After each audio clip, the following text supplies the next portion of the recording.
rise for the Pledge of Allegiance.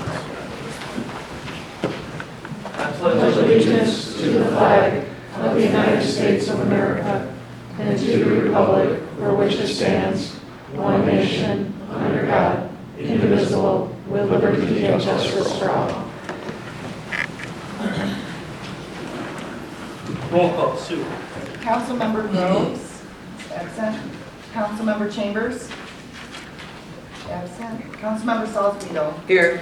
Councilmember Barkus. Here. And Mayor DeVore. Here. And I'll make a motion to excuse the absences of Groves and Chambers. Perfect. I'll support. All right, any discussion? Sue? Councilmember Salzweedl. Yes. Councilmember Chambers. Councilmember Groves is absent. Councilmember Barkus. Yes. And Mayor DeVore. Yes.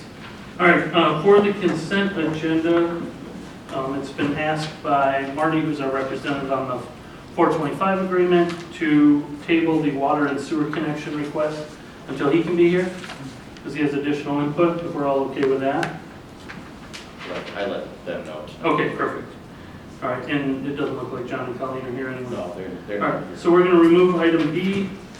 If there's no objections, other than that, I'll look for I'll entertain a motion to approve the agenda as amended. I'll make that motion. And I'll support. Any other discussion? Sue? Mayor DeVore. Yes. Councilmember Salzweedl. Yes. Councilmember Barkus. Yes. All right, public comment, items not on the agenda.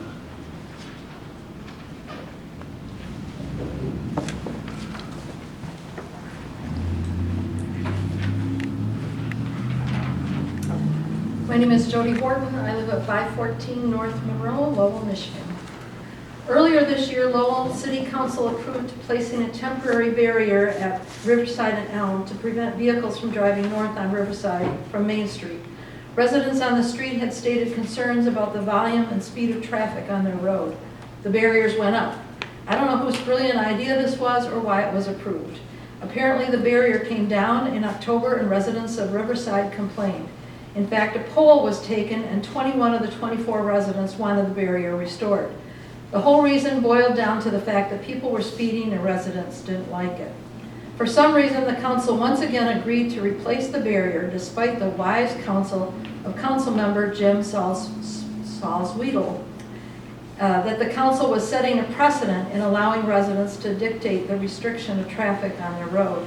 I quote, "Whatever we do here, we are going to have to do on 4 or 5 other streets in town," end quote. He noted that traffic and speed is an issue on multiple streets in Lowell. Councilmember Barkus also expressed concern, saying that he had heard from some residents on other side streets that their traffic had increased since access to Riverside was restricted. He felt pedestrian safety was paramount and thought speed bumps might make sense, particularly in the area near the parking lot near Main Street. I have no idea why the mayor thought barriers should be put up the very next day, except that he was pleased that the residents of Riverside Drive were almost unanimous in their approval of the council's action. So despite the concerns of Councilmember Salzweedl, Councilmember Barkus, and Peggy Covert, someone who does not live on Riverside Drive, the council agreed unanimously to have the barriers put back up.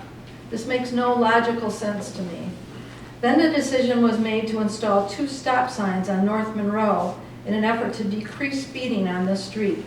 I was so surprised when I saw this in the Lowell Council recap, especially since I was present at the council meeting just a few months ago where Lowell's own DPW, Richland Bombard, specifically stated that this was a very poor way to try to regulate speed on Monroe Street. And then it was suggested that this poor idea could be duplicated on Washington and Jefferson as well. I have only lived in Lowell 3.5 years, and yet I have fallen head over heels in love with this town. I have no desire to make trouble for the council, but if getting 90% of the residents on a particular street like North Monroe to vote for a barrier to keep vehicles from turning off Main Street, I think that could be done. It also might be of interest to you to check out the reaction of Facebook, even just today, when someone asked about the barrier on Riverside, and within minutes there were 57 responses that were overwhelmingly negative, more than twice that of the number of residents on Riverside. Anybody else?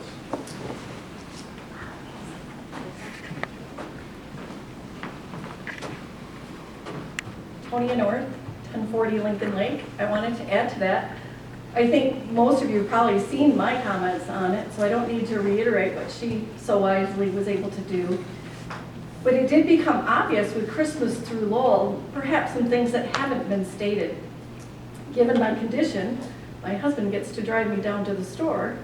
And when the traffic is backed up on North Hudson, sometimes you can't get to the corner where I usually turn, which is the one right by the post office. I had my husband turn then right at Rothgurst, because you can take that little shortcut and bypass that traffic. Well, with Christmas through Lowell, we all know what the parking is like. That whole section was parking on both sides. It was one lane. It was down to one lane. And we not just have Christmas through Lowell events, but any event that's downtown. Think of the Riverwalk Festival, think of the parades, think of the Harvest Festival, and all that area there is congested, not to mention when there's a funeral. That the funeral traffic used to get put down through there, and I don't know if Gerst has been brought into the loop on that, because I bet that kind of affects what happens there as well. I do think it would be wise for the council, I would love to see that they just take a step back and reconsider this. We've got winter coming, what would be the rush? If stop signs are good for the area over here, then I think that would be a great idea over there too, on Riverside. Also, just some basic courtesy signs. Every road in this town has a speeder at some time or another. They just do.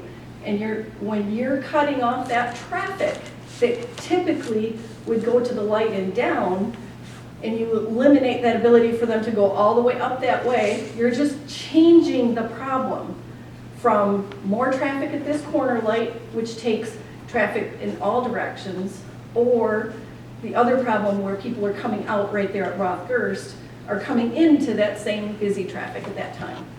So, thanks guys, I know you work hard. Thank you. Anybody else?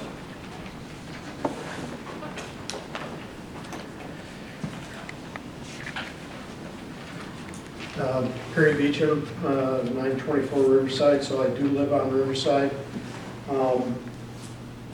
Mike, from the beginning, my concern was not about the amount of traffic that was on Riverside Drive. And I know when you did the study for 2 weeks, one with the radar on, one with off, there was 3,800 plus cars or vehicles, and the other week there was over 4,000 vehicles. My concern only is the speed. I just want to have the speed, you know, whether that's more traffic tickets, more whatever, to slow people down. And I live in the last block, so I'm just going to say the speed gets up there. And there is still speeders on that road. It's just not the amount.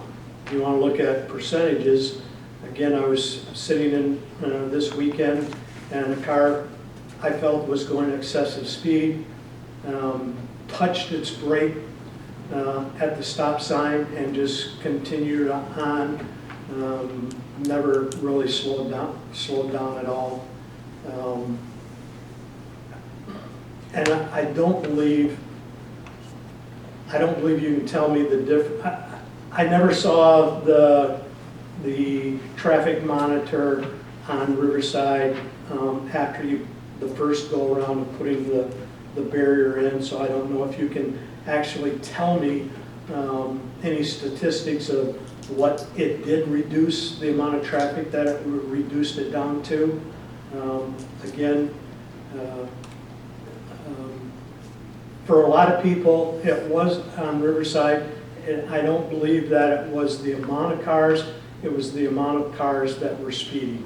And that's, again, with that diversion, there certainly is a lot less, but there are still some speeders that are going on Riverside Drive. Thank you. Anybody else? Earl Bartkus, 215 West Main Street. I'll put this in a nutshell because I've said it many times. Most of the people that are talking on community chatter aren't at these meetings, so they don't hear what's said. I will say my spiel again, which is Riverside from Main Street to Elm Street is not a street. It's a parking lot. That's my concern. I have been almost hit. Eric's almost been hit. One of my weavers has been hit on Broadway there, on that side. It's a parking lot in that area. What was discussed, the final discussion from the city council, was that it is not going to be a permanent barrier, it is going to be a gate. So it can be opened during high need times, parades, funerals, possibly possibly Christmas through Lowell. I mean, there would be that option, and for snow removal. Please keep in mind that that's a parking lot in there. We see people hit the gas at Sabora Mexicano, and then they just keep going. So it's that safety feature that's my biggest concern. Thank you. Thank you. Anybody else?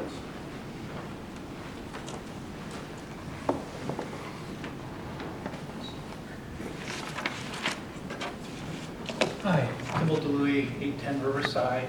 I think that the barriers worked well. People that still want to go down Riverside, again, they can go past Elm. If it were up to me, I would even have the barricade before it hit Elm, because then people aren't going to cut through the parking lot at all. But that doesn't work for some of the delivery trucks and trash removal trucks. My concern, kind of like Perry's, I think we were getting too many cars, but the main thing was the speed. We've got little kids next door. At some point, our dog passed away this last summer, and at some point we'll want to get another younger dog, which younger dogs are stupid. Just run out in front of things. But it really is a safety thing. I did like last time hearing the city manager say he's willing to also maybe look at speed bumps and some other things like that, because maybe they're not as onerous as once thought. I know the spirit here was, let's try some things. For right now, we know this works. It keeps the speeders and the traffic down. Doesn't 100% eliminate it, but we're not trying to eliminate all the cars. You can turn past Elm anytime you want to take the nice drive. But please keep trying things, and for now, I think this helps us. So that's my 2 cents. Thank you. Thank you. Anybody else?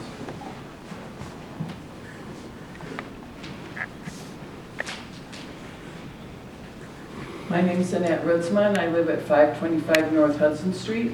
And one thing that has been brought up, which is kind of unique to us, sandwiched between basically 2 freeways in a sense, there's exhausting cars on the front side of our house and exhausting cars on the other side. My concern with the speed bumps would be, or stop, there's stop and then they accelerate. So then there's a puff of exhaust there. So there's just semis. I mean, I know that's our choice for living there. And that's the downside, and you make those decisions where you live. But there's not many other places in town where you're right between 2 busy roads. Look at the traffic on both sides of your own home, and then say, how would I like, this on both sides of my house. So it does reduce the traffic, and it does reduce the speed, and it's safer, which is the main thing, and it preserves the quality of the road surface, which is a cost the city has to bear. So I think there's lots of reasons to keep it like this, but like you were saying, lift that gate up for the parades or whenever we need to modulate traffic. There's flexibility there. There's things, I don't know, it seems to be working from my perspective. And the people that don't understand and think, well, you can, you're benefiting, you're on that street. Well, we have to do the same thing. We have to go out and we have to come back to come in. We're not just coming straight from Main Street, so it's a hindrance for us as well. But we think it's worth, the cost of that diversion is worth the benefit of reducing the traffic on both sides of our house. So we're not immune to the disadvantage of it. We understand that. Thank you. Thank you. Anybody else? All right, close public comment, move to old business number A, council vacancy, which will be happening here in a couple of weeks. The deadline for applications or letters of interest is next Tuesday at 5:30 PM. I'm assuming you want to have interviews for candidates. That's basically it all up. Yeah, on Of the course, what day 20th. you want to do that. Yeah, you sent us a kind of an idea what you're looking for, right, Mike? Yeah. Yeah. The question? Yeah, no, not the questions, but the dates. We're gonna do Yes, this yep. on this on that, and this on Yeah. that, and then set that over. Well, were we still doing the second before That's up to you guys. I mean, at the, no, I mean at the show? yes, we're still having a public meeting, yes. Are you both able to pull away that whole day? December 2nd, Yeah, on Monday? yeah. Mondays are good. Mhm. So Why don't we knock it all out in one day? We'll do our interviews for however many candidates, and then our meet and greet over here, then we'll come to our council meeting, then we'll be off for the rest of the year. Does that work? We knock it all, Marty's good with it, because he'll be around all day Monday. Does that work for you? Are you able to free up? Mike, yeah, Yeah. I can make it work. Yeah, you want to do that? yeah, it works for me, verify with the candidates, and we'll be. Yeah. So it'll give me a week to get in touch with the candidates, try to figure out what the best time for them is, Mhm. and that way if they need to get off work or something, they have a little bit of notice. And we'll give an hour apiece, just in case it runs long. Because I remember last time it took 30, 45 minutes, right? Yeah. Per candidate? Every candidate's different. Yeah, yep. Yep. But we said if we budgeted for an hour, we'd be in good shape. I would agree. So does that work for everybody? Yes. All right, that's what it is. New business, number A, audit presentation. That's not Peter. No, Peter's You're retired. retired. I know. Hello, I'm Matt Smith. I'm with Lowell Hefner. I worked on your audit this year. I have been in the governmental auditing and accounting space for the better part of 15 years. I've worked on your audit a number of years. So thank you for having me tonight, and just going to briefly kind of go over the audit that we did this year. First thing I wanted to talk about was, in your packet, just before the actual statements, there was a little 2-page letter. I want to go over that real quickly. Just a couple things I wanted to highlight. At the bottom of the first page, there's a section called corrected and uncorrected misstatements. This is kind of a section where we would, talk about if we had to do any major adjustments. And we said in this section that there were not any significant material adjustments that we had to make. And then on page 2 of that letter, there's a section called Other Audit Findings and Issues. This is just kind of an area where we have,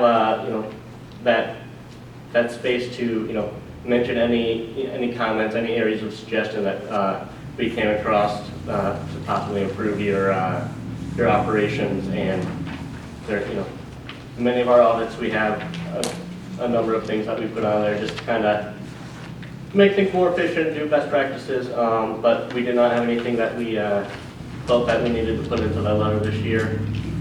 So those are both very good indicators of the audit. And then just past the table of contents of the actual audit, there's what's called the Independent Auditor's Report. And something I wanted to point out at the bottom of the first page it's called Responsibilities of Management for the Financial Statements. That just talks about how the city is responsible for preparing, recording the statement or all the activity throughout the year, having internal controls to make sure that everything's recorded correctly, and that you have controls to make sure things aren't going amiss. And then our responsibility as the audit firm is to look at the statements and make sure that they're fairly presented in accordance with generally accepted accounting standards. And we do that through a number of things. We sample some transactions, we do some analytical procedures, we do some inquiries. We certainly don't look at every transaction because we could never get done. And, you know, the end result at the very top, the opinion is that, you know, in our opinion, the financial statements that are being presented today are fairly presented in respects to governmental accounting standards. But like I said, you know, the city's responsibility is, you know, recording the activity throughout the year and having the controls, make sure everything gets recorded properly. So, you know, these statements are the result of, you know, city staff's work throughout the year. And, you know, as the auditors, you know, we're basically presenting an opinion. And then at the very back, there's the single audit section. There's two reports on there. The first one is the report on internal control over financial reporting and compliance of other matters for audits in accordance with government auditing standards. This is kind of where we consider the internal controls of the city. We don't test them enough to give an opinion on them, but based on our review, there's nothing that came to our attention that led us to believe that there was any deficiencies in your controls. And then a couple more pages back, there's an opinion on in compliance for each major program for the uniform guidance. This is a single audit. If you get more than $750,000 of federal dollars, we're required to complete a compliance audit. And what we're doing there is we're going to look at a couple of your federal programs, and we're going to make sure that you comply with the grant requirements. But the other thing we have to do is we have to look at your controls to ensure that you have controls to make sure that you're complying, not that you just complied by, you know, sure happenstance. We want to make sure that you have controls to make sure those federal dollars are spent correctly. And again, you know, based on our testing, we were able to give an opinion that you were in compliance and all of your federal dollars were being spent accurately. A couple pages beyond that, there's the schedule of expenditure of federal awards, and you basically had two areas where you spent federal dollars this year. The large one was the USDA water and wastewater disposal bonds for the Washington and Monroe Street projects. There's about $4 million worth of bonds. Excuse me. And then there was just a small amount of coronavirus local fiscal recovery. A couple more pages beyond that is it's called the Schedule of Findings and Question Costs. You know, as I previously stated, you know, we looked at everything and we didn't find any internal control deficiencies. We didn't find any non-compliance on the federal awards. One thing I wanted to point out was in the 2023 single audit, there was a minor finding that we had to issue regarding your compliance with federal awards, and it was cleaned up this year, and so that is very good. And then last thing I kind of wanted to quickly go over is you should have received some slides, and it just kind of looks at your net assets on a granular scale over a longer period of time. And you know, just looking at those for your governmental activities, you know, your fund balances are looking, you know, stable. The fund balance,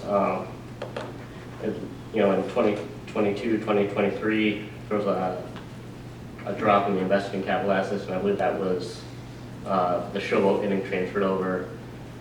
And then for your net assets for business activities, the unrestricted went down, but the investment in capital assets went up, and that's kind of the fruition of these various water infrastructure projects you're working. You're improving that infrastructure, and it's gonna just kind of shift that net assets. And then kind of the other things, just looking at the expenditures by function of the general fund. It's, you know, there's no, you know, big spikes anywhere. It's kind of steady, nothing that's popping out as alarming. And then we looked at the sewer fund, water fund, and Lowell land power, just kind of the revenues versus expenses. And, you know, those all look like they're very healthy. It looks like in 2023, there was an increase in expenses over revenues, which caused a little decrease in fund balance, but the rates and the bonds have kind of caught up, and now revenues and expenditures are looking on par with where we'd expect. And then if there's any other questions, I'm certainly here to do my best to answer. Gentlemen, questions? Well, there's a lot of information that comes into this report, and one of the things that I like to do, and I'm going to get a hold of Mike, I'm going to ask him for some 20, 30 minutes to answer some of the questions that I have. They may not be the same as you and Eric have, but I'll set that up so I can get some answers from you that I have regarding it. Eric? I was pleased in just on page 7, the summary page, I was pleased that the net position has increased over all our categories from last year. The city governmental activities, 1.2 million higher, and the enterprise funds, 1.2. So the city has become healthier from last year. I mean, it was healthy last year, but now it's improved. As I tried to study all this, the only real thing that caught my eye was the change in general government expense, and I've talked with Mr. Burns about this, going from 4.4 million last year to 965,000 this year. And I believe that's what you mentioned, the transfer of the showboat ownership. Yes. I couldn't understand that at first, but I believe that's that. But other than that, this looks very healthy, and I commend Mike for adding to our unassigned fund balance each year, and he'll talk about that more.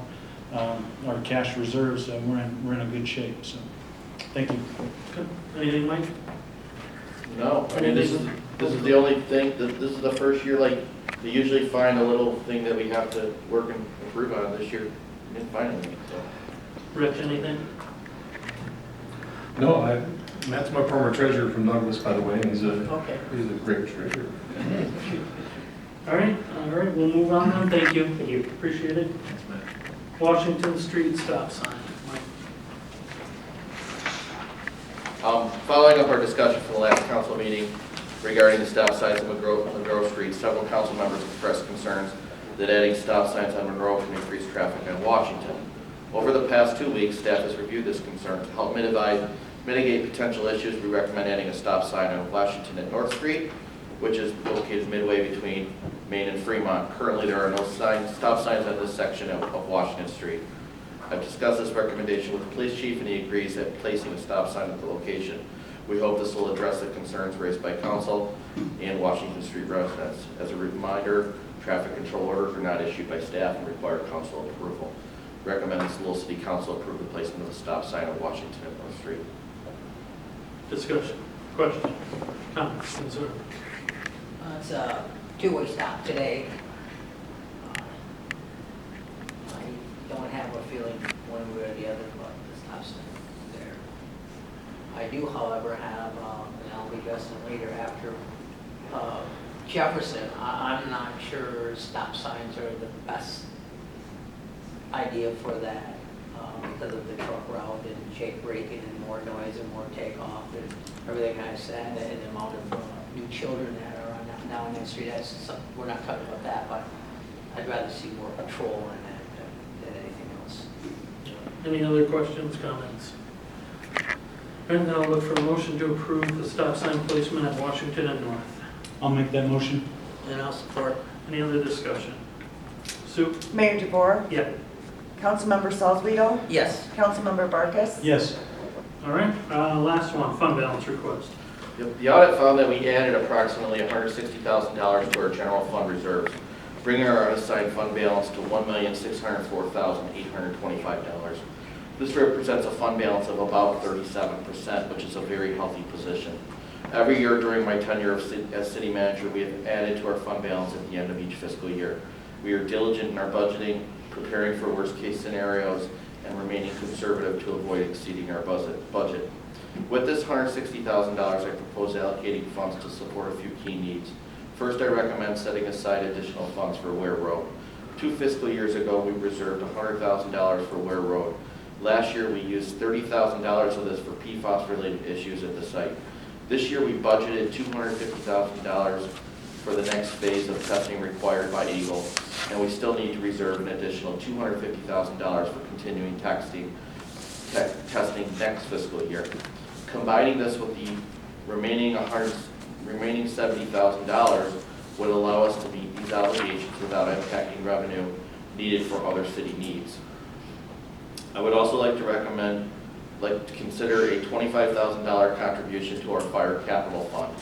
Based on recommendations from Chief Velzen, the city was advised to reserve approximately $60,000 this year for future capital expenses. However, due to budget allocations for Ware Road and the IT upgrades we're making, we were only able to transfer $35,000. This contribution would help us stay on track with our future capital needs for the fire department. Additionally, I would recommend reserving $35,000 for further repairs to this building. Earlier this fall, we began masonry repairs due to areas where the brick was separating from the building. It was recently discovered that most of the original windowsills are rotting, causing damage beneath. These repairs will need to be budgeted for next fiscal year, and this allocation would help alleviate some of those associated costs. I recommend that the Lowell City Council allocate the additional $160,000 as I have presented. Questions? Concerns, comments? I have no problem taking the $160,000 and put it in a general fund. However, I'd like to have us do some consideration before we take that 160 and divide it into these 4 or 5 sections that you're requiring. I just don't know if there's going to be a greater need than we need on that part. As these are all important, I just want to make sure that that is at least set aside for something, but maybe not all these. I don't know which one to say forward, not forward. Because if you look at this one, you add the $250,000, another $250,000, $100-something thousand, another $90,000. We'll be getting close to $1 million for that railroad project in the very near future. And it's going to continue to come back, and we're going to have to deal with it. So there's more cost in that. So those are my concerns. I have no problem allocating it. I just don't know about spending it on these objects at this point. See, I'm the opposite. I think we're being proactive. Ware Road's going to be required. It's not going to be optional. Fire capital fund, we've been burned before, and we come up with a bunch of money at the last second. And you got to repair the building where the offices are, where the work gets done. So I think if it's fund reserve, that still keeps us in a healthy position. I would rather put it ahead now than have to get caught later when Eagle comes in or the fire department comes in or somebody comes in. So I appreciate that we're being proactive about not just leaving that money there for a rainy day when we're already sitting at 37% rainy day. I like that we're using it on stuff that's going to come up in the future, regardless of whether we want it to or not. Well, I like that 37% on the rainy day fund too, but is that too much? I don't know what 37% is. Is that the $1,604,000? Yeah, so maybe other than the 160, maybe we start taking some of that as well and getting some things done with it. So your policy is 15%. There were years before I came here many years ago, we had a $20,000 fund balance. That is dangerous. We cannot go there. That is just, you just don't do that. My suggestion is somewhere in the 30 to 35% range, because then you have reserves in case you need them. Every year we've built the fund balance up, but every year we've taken that reserve. Once we've taken that reserve, we've either put it to pension payments, we've put it to roads, We've done some stuff for the fire department, for the fire building. Been trying to do something with that fund balance rather than it just sitting, and we could grow this fund balance up to 45-50%, which I don't think that's a really wise use of our funds either. I worked next to a neighboring community where the city manager felt they needed to have a 98% fund balance, which to me is just absolutely insane. Crazy. I agree. And I'm just trying to, my recommendation is we're just trying to take care of problems we know are going to be issues for us. And the building problem, this building's 20 years old. There's things that come up with this building all the time. And I wanted to at least kind of take the $35,000 because I've been going to the DDA for that and just trying to maybe alleviate the DDA of not always, we've kind of had to go to them for a lot of the capital expenses in all these buildings because the general fund just doesn't always have it. So Is there any interest or anything we're making off that 1.6 million, or we cannot make anything off the general funds? we've been putting money in multiple different funds. We're seeing anywhere between. And this isn't like it's sitting in the vault on the first floor. No. I just want to let the public know that they can sit on the fund balance or it's invested. There's some funds that are in like 3% checking funds, but we have funds at different. We have our funds spread out over multiple different CDs and investments. We're seeing anywhere between 4.75 and 5.25% interest rates right now. So we're seeing pretty decent returns on our money through interest. Well, thank you for bringing a different light to this. I mean, I Right. may need to think about it or Right. whatever the case may be. I'm just glad that we have That was the some argument. extra. This Yeah. money we've had, we just didn't spend it. Well, the argument behind putting it towards pension payments, when we started doing that, was to get that down so we could use the money for other stuff Correct. that we needed. And Right. this, to me, I don't see anything on here that we're not gonna need to Right. do anyway. Right. Yeah. So I'd rather And we're making allocate the money, and we're still in a much healthier financial position than we have been. And we're making an $84,000 surplus payment every year to MERS right now. So it's not. I mean, I could have said, okay, we could put $100,000, put a payment on the pension, but at this point, I just didn't see the need to do that. I felt that we have these other needs that we just. I mean, Lower Road is. It's just. We understand it's not going away. It's not going away, and this year was frustrating. Even next year, it's $250,000 out of the general fund. That's a police officer. Yeah. I mean, that's a police officer, and that's a police officer and a car. I mean, there's a lot of things we can do with $250,000. That's improvement to the parks. There's a lot of different things, and Oh, when you're all said and done, that's well over $1 million, and that we're a road project going to keep going. Elsewhere going. right, We have to deal with it. unfortunately. Yep, that's right. Eric? I'd have to ask about Ware Road. The lady from BLDI in the summer, she mentioned the $250,000 each year for the next 2 years was the best case. We're halfway through this fiscal now. Do we have any idea, are we best case now, or we, how long will this Ware Road go on?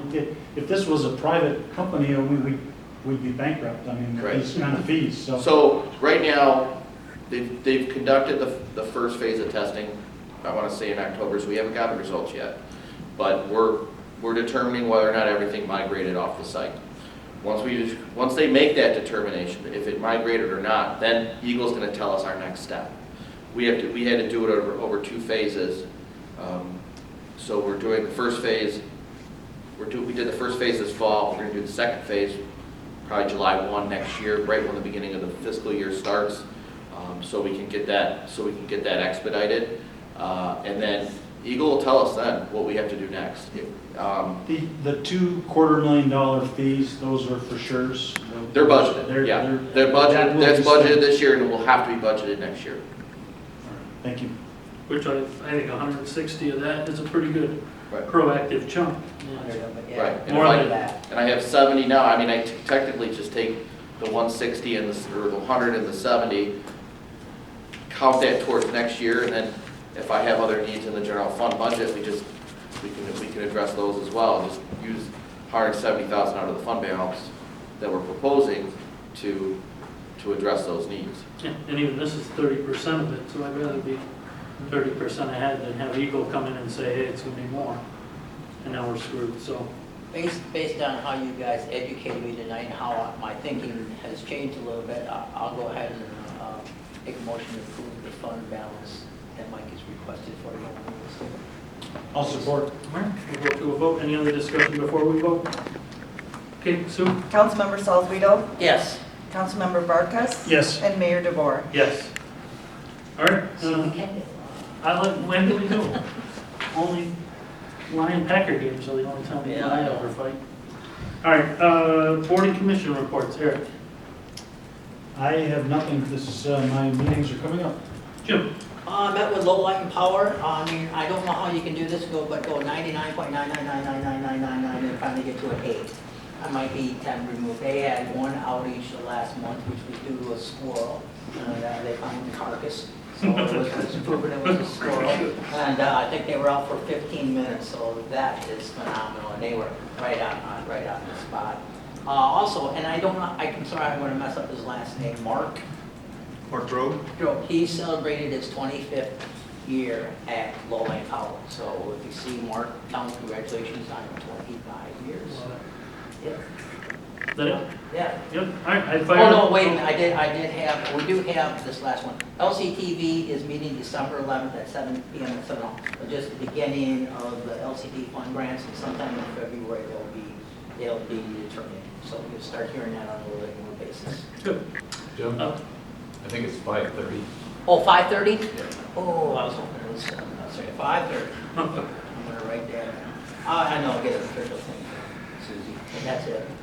Okay, I would have let you show up at 7, so then it's nice and long. Fire authority met, so we are doing a revamp of all the guidelines, operating guidelines, because they have switched to an EMT department within the last 3 years, some full-time employees, chief's position, all the job descriptions are being rewritten. It is quite a tedious process. So we're looking for a final draft of that to bring to each respective board. That was it. Just a couple of holiday updates for the trunk or treat went well.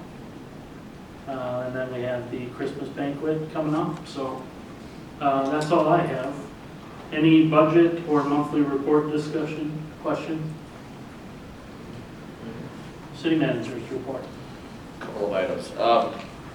Washington is complete, or with the exception obviously of restoration that'll take place most likely in the spring. But the utility work and the road work is complete, and I'm very glad that's done.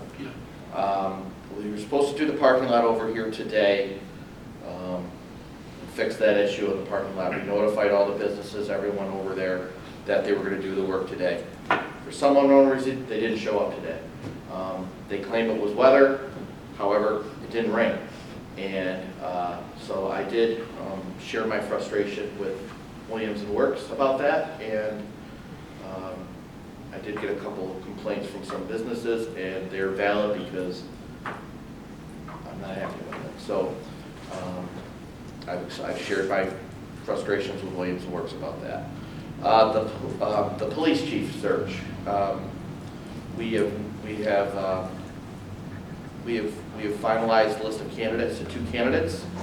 There will be a meet the candidates event on Monday, December 2nd at 5 o'clock at the Showboat, 2nd floor. And those 2 candidates are Lieutenant Dennis Albert of the Kent County Sheriff's Office and Deputy Dale DeCourt of the Kent County Sheriff's Office. And they will be doing their interviews the next day. And then from there, I will be making a conditional offer of employment pending the background investigation, and hopefully the next candidate will be able to start sometime in February. So that's the next stage of this process. Very good candidates, very difficult. All of the candidates went through a pretty grueling interview and assessment center process. And so we are moving forward with that. The aquifer study we should be getting results at the end of this week. I know they were finishing up some testing today, so hopefully we start getting a report here pretty soon. We did go out for audio-visual proposals for this building, or for this room.